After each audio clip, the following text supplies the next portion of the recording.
Atenas Turismo apresenta O que diz a Rua, podcast de notícias e comentários do portal nominuto.com. Olá, sejam bem-vindos ao podcast O que diz a Rua, nesta terça-feira, 22 de junho. Os nossos destaques hoje: Tribunal Superior Eleitoral dá 15 dias para Bolsonaro provar fraude nas eleições. Fábio Faria chamado de canalha e asno por declarações sobre a pandemia. Polo cloroquímico pode gerar investimento de 5 bilhões de dólares em Guamaré. Rio Grande do Norte comemora mais de 1 milhão de vacinas aplicadas contra a Covid. Fica com a gente, nosso podcast está começando agora. No Minuto apresenta O que diz a Rua, seu podcast de notícias e comentários. Antes de perder a eleição para Joe Biden, o ex-presidente dos Estados Unidos, Donald Trump, passou meses atacando o sistema eleitoral americano que prevê o voto pelos correios. Como estavam no meio da pandemia de Covid, milhares de eleitores americanos se utilizaram deste tipo de voto. Este foi um dos cavalos de batalha do republicano, que via no voto pelos correios a prova da fraude perpetrada pelos democratas. Jair Bolsonaro faz algo semelhante com a exigência de voto impresso nas eleições do ano que vem.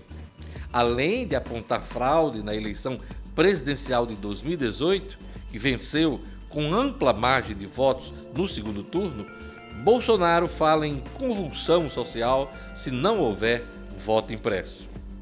Em baixa nas pesquisas de opinião, ele diz mais: só na fraude perderá em 2022. Segundo ele, ministros sacrificariam a própria vida para mantê-lo no poder. Olha, mesmo com a idolatria e a devoção expostas por um Fábio Faria da vida, eu considero um exagero essa parte do discurso presidencial, que o presidente não conte com isso.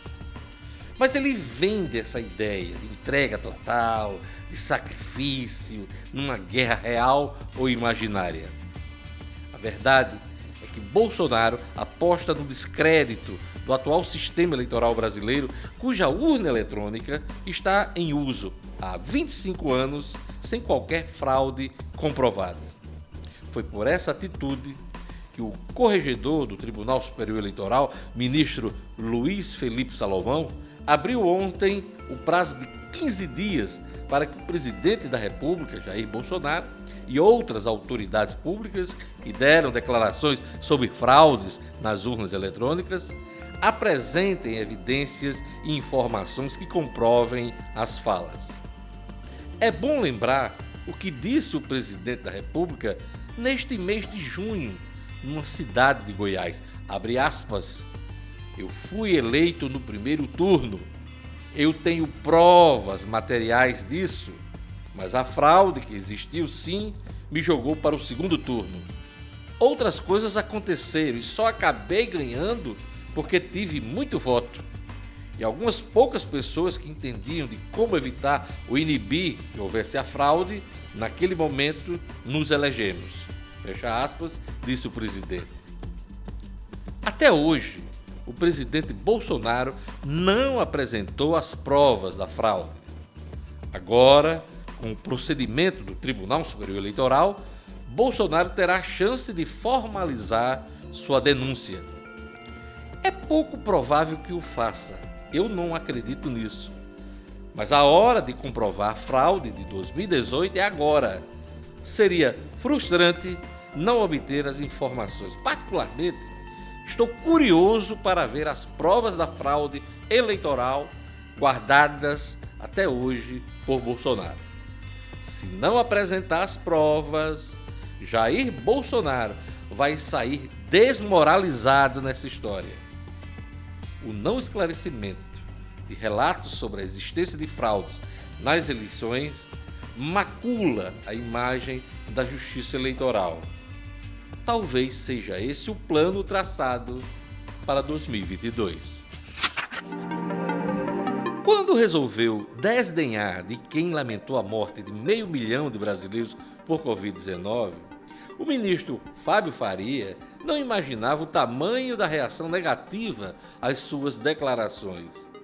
O repúdio partiu de vários setores da sociedade, não só dos políticos, artistas e jornalistas, alvos dos ataques do ministro Potiguar. Sua colega de bancada federal e adversária política, Natália Bonavides, chamou Fábio de canalha do governo. O antagonista, Diogo Mainardi, se referiu a ele como asno bolsonarista, herdeiro de capitania do Rio Grande do Norte e do topa tudo por dinheiro. Em 2022, segundo Mainardi, Fábio Faria vai encontrar outro dono. Já se viu a Lula, Dilma e Michel Temer. Agora é ministro de Bolsonaro. Rafael Mota, outro deputado, colega de bancada potiguar, pegou leve, mas criticou as declarações de Fabinho. Abre aspas, disse Rafael Mota: se fosse uma vida, haveria lamento do mesmo jeito. As falas de Fábio Faria são sobre o custo humano da irresponsabilidade, fecha aspas, disse Rafael Mota do PSB. Eu falei ontem aqui, nesse espaço, no nosso podcast, Fábio Faria deveria ter seguido os passos de Marcelo Queiroga, da Saúde. Em vez de bajular Bolsonaro, deveria ter se solidarizado com as famílias de 500 mil vítimas fatais da Covid-19. Foi cutucar a onça com vara curta e se deu mal. Tá apanhando mais que Judas em sábado de aleluia.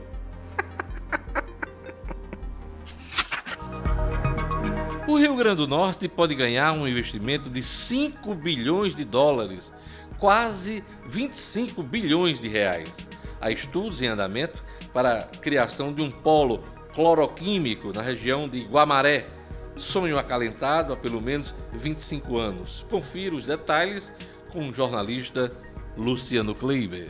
Esse polo cloroquímico ele pode trazer de volta para o debate econômico do Rio Grande do Norte um projeto que dominou a cobertura do jornalismo econômico nos anos 90, que na época foi batizado de Polo Gás-Sal. É um projeto que foi encampado fortemente pela Fierm, que tinha então à frente o empresário Bira Rocha, o Abelírio Vasconcelos da Rocha, foi um dos grandes nomes que passaram pela presidência da Fierm. E na época, Diógenes, se falava em investimentos da ordem de 2 bilhões de dólares, tá? Agora, a gente já chegou num patamar de 5 bilhões e já foram dados os primeiros passos. Um grupo oriundo do Panamá, o grupo Coyo Intership Trading, se associou a grupos brasileiros e já assinou protocolos de intenção com os municípios de Mossoró, Guamaré, Porto do Mangue e Macau. É aquela região ali, Diógenes, que pretende se beneficiar de um dominó de ocorrências que tem ali, que o Rio Grande do Norte foi beneficiado pela natureza. Ali naquela região nós temos barrilha, calcário, sal marinho em abundância e o petróleo do qual você pode tirar o gás. Juntando tudo isso aí em plantas de produção industriais, Diógenes, se pode criar, a princípio, esse polo cloroquímico, de onde sairiam, primeiro, barrilha, soda cáustica, cloro e PVC. Só para você ter uma ideia, Diógenes, o Brasil importa hoje 100% da barrilha que consome, a barrilha que é matéria-prima para uma série de produtos, tá? Entre eles o vidro. A gente importa 100% dessa barrilha hoje, a barrilha que a gente consome no Brasil. E a gente importa também 40% do PVC, PVC que está nos canos, né, na tubulação e em vários outros produtos também. Então, a ideia é que aquela região vire um polo de produção destes itens, com a expectativa de geração de algo em torno de 7 mil empregos entre diretos e indiretos nessa primeira etapa.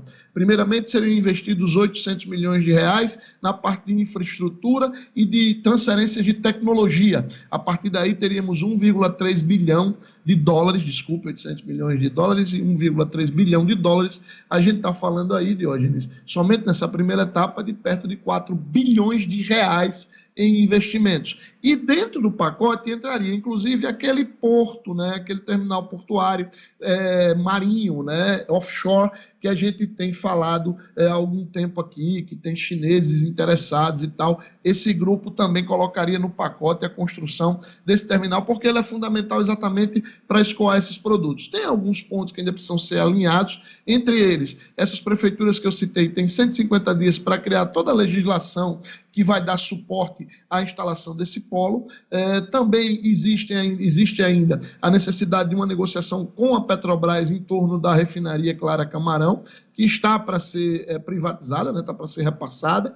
Hoje ela tem uma produção de algo em torno de 20% da sua capacidade, mas ela precisaria reforçar a sua produção, principalmente para ter mais gás e eteno especificamente, que é um derivado do gás natural, para abastecer essas plantas de produção. E aí a intenção é que esse projeto esteja 100% implantado, e hoje, dentro de mais 25 anos. Seria realmente uma grande redenção econômica para aquela região. As assinaturas desses protocolos de intenções ocorreram na semana passada, não houve muito alarde, mas aí a gente está trazendo essa informação hoje para os nossos ouvintes. Pois é, importante esse tipo de investimento aqui para o Rio Grande do Norte. Agora, só espero que não vire o aeroporto de São Gonçalo do Amarante, né? Era tido como grande porta de entrada de mercadorias, o grande hub da região, no país, e até hoje isso não se verifica, e foi feito um investimento considerável. Eu sei que, claro, os projetos são distintos, são mais complexos, inclusive esse lá do polo cloroquímico, mas a gente espera que vingue, Luciano Kleber, até porque se fala, como você bem lembrou, do porto no mar, de mais um porto no mar, o porto offshore, porque lá tem as condições geológicas favoráveis, né, diferentemente do nosso porto aqui em Natal. Então a gente fica numa grande expectativa, Luciano Kleber. No Minuto apresenta O que diz a Rua, seu podcast de notícias e comentários. Olha, antecipar vacinações é bom, mas com o olho no estoque, hein? Pois é, algumas capitais do país, São Paulo, Florianópolis, Aracaju e Campo Grande, suspenderam a vacinação hoje por falta de doses. É o caso também de São Gonçalo do Amarante, na região metropolitana de Natal. Mesmo diante das dificuldades, o Rio Grande do Norte comemora mais de 1 milhão de vacinas aplicadas. A jornalista Fátima Helena Albuquerque nos traz mais detalhes. O Rio Grande do Norte atingiu ontem 1 milhão de pessoas vacinadas com pelo menos a primeira dose do imunizante contra a Covid-19. Até o momento, o estado tem 28% de sua população imunizada com a primeira dose da vacina e apenas 11% com o esquema vacinal completo. A ampliação da faixa etária dos maiores municípios do estado, como Natal, Mossoró, Parnamirim e São Gonçalo do Amarante, ajudou o Rio Grande do Norte a bater a marca de 1.010.044 vacinados. Esse número representa uma esperança no combate à Covid-19, mas também um desafio, pois apenas 398.139 pessoas estão completamente imunizadas contra a doença. É preciso acelerar o ritmo, mas para isso o envio de uma quantidade maior de imunizantes pelo Ministério da Saúde é primordial. Nesta terça-feira, por exemplo, São Gonçalo do Amarante suspendeu a vacinação para pessoas sem comorbidades por falta de imunizantes. O município recebeu na última semana mais de 1.000 doses de vacinas, mas alegou que houve uma invasão de cerca de 1.000 pessoas de outras cidades que tomaram a vacina lá. De acordo com a assessoria do município, a vacinação para esse grupo deve ser retomada assim que chegarem novas vacinas, o que está programado para amanhã. Por enquanto, segue a vacinação de pessoas dos grupos prioritários, trabalhadores da educação, do ensino médio e profissionais da limpeza pública e de transportes coletivos. Em Natal, a imunização da população segue normalmente também para pessoas a partir dos 47 anos, para profissionais da educação do ensino fundamental 1 e 2, das escolas públicas e privadas e para os trabalhadores da indústria a partir dos 37 anos. A falta de vacinas contra a Covid-19 não é um problema apenas local. No Brasil, nesta terça-feira, está suspensa a vacinação em São Paulo, Aracaju, capital de Sergipe, Campo Grande, no Mato Grosso e Florianópolis, em Santa Catarina. No Brasil, 35% da população já tomaram a primeira dose e cerca de 12% já estão completamente vacinados com as 2 doses. Vamos torcer para que esse cenário se modifique, né? E a fila de vacinação possa acelerar. Animado com a promessa de vacinação total dos adultos até setembro, o setor de eventos prepara a volta dos shows e espetáculos. Serão pelo menos 3 fases, com o reinício previsto para eventos corporativos. Os eventos sociais virão na sequência. É o que me garantiu hoje Fred Queiroz, empresário do setor. Vocês têm conversado com o governo? Tivemos 3 reuniões, tivemos a última ontem, inclusive, onde já criamos alguns protocolos e alguns indicativos, não é? Para que a gente possa retornar e um cronograma, né? Os eventos corporativos serão os primeiros a serem abertos, eventos de massa, isso ainda vai demorar um pouco. Então, os eventos corporativos são esses eventos de empresas e são eventos que você tem uma renda também que vem de fora, pessoas que vêm, então precisa de um protocolo específico. O evento de massa precisa de outro específico. Então, para se abrir com certo controle, nós vamos começar os corporativos. Com os corporativos, né? Dentro de um cronograma de taxa de ocupação de espaço dentro dos ambientes, entre 20%, 40%, 60% e 80%.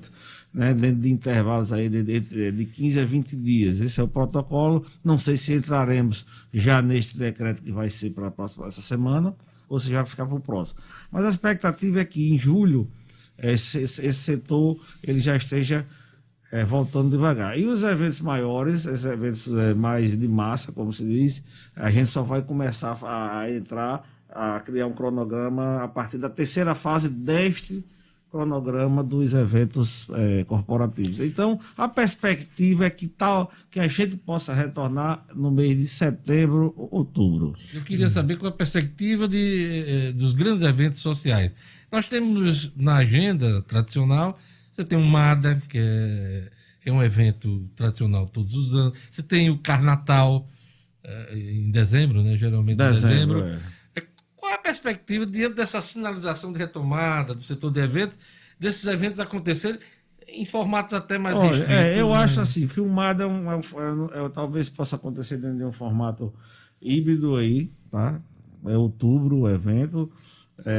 O Carnatal, eu não acredito que possa ser naquele formato tradicional, mas eu acho que é possível também criar um formato híbrido para ele. Não sei se a Destaque vai ter interesse de fazer dessa forma, né, que mudaria um pouco a característica do evento. Eu entrevistei no início do ano a turma da Destaque, e havia uma expectativa muito grande de vacinação até setembro, retomada em setembro, e daria tempo para fazer alguma coisa. Eu acho que eles estão pensando nisso. Foi o que me disseram. A verdade é que o setor está programado e as conversas que a gente tem tido e o mercado está em ebulição a partir de dezembro dos réveillões, né? A ideia é que o réveillon, até os próprios governos pelo Brasil estão conversando sobre carnaval, né? O São Paulo já anunciou que pretende fazer. Rio de Janeiro vacinar toda a Paquetá para fazer um evento teste de carnaval, para tentar ver se retoma o carnaval. O Rio pretende fazer, São Paulo pretende fazer, a Bahia já está se mobilizando para fazer. Não é porque assim... Réveillon e Carnaval. Réveillon e Carnaval. Principalmente a Bahia, o Carnaval, porque também foi, como ele diz, as lives começaram a diminuir e a Bahia é muito grande. Alguns fizeram live na Bahia, a maioria não. A maioria vive disso, vive do Carnaval o ano inteiro, como São Paulo tem pessoas que vivem disso, o Rio de Janeiro. E aí eu acho que o mercado volta, se Deus quiser, com essa vacinação completada aí até setembro e a segunda dose avançando. Em dezembro, eu acho que ele volta praticamente na sua plenitude. Mas a gente pretende iniciar antes, dentro de protocolos. A última do podcast. Jaime Calado, atual secretário de Desenvolvimento Econômico e Social, avisou que deseja ser o vice-governador de Fátima Bezerra na chapa da reeleição. Cria-se um problema para a governadora Fátima, porque ela não esconde de ninguém a satisfação de ter Antenor Roberto, do PCdoB, como vice, companheiro de várias lutas e eleições no Rio Grande do Norte. Jaime Calado vem com todo o peso político e regional, liderança em São Gonçalo do Amarante e Alhures. Ele é marido da senadora Zenaide Maia. Te cuida, Antenor. Ponto final no episódio desta terça-feira do podcast O Que Diz a Rua. O que diz a rua, hein? Roteiro e locução, Diógenes Dantas. Edição de áudio, Fladson Soares. Produção, Fátima Helena Albuquerque e Maria Luísa. Realização Portal No Minuto. Obrigado pela sua companhia. Se gostou, compartilhe e até o próximo episódio. Atenas Turismo apresentou O Que Diz a Rua, podcast de notícias e comentários do portal nominuto.com.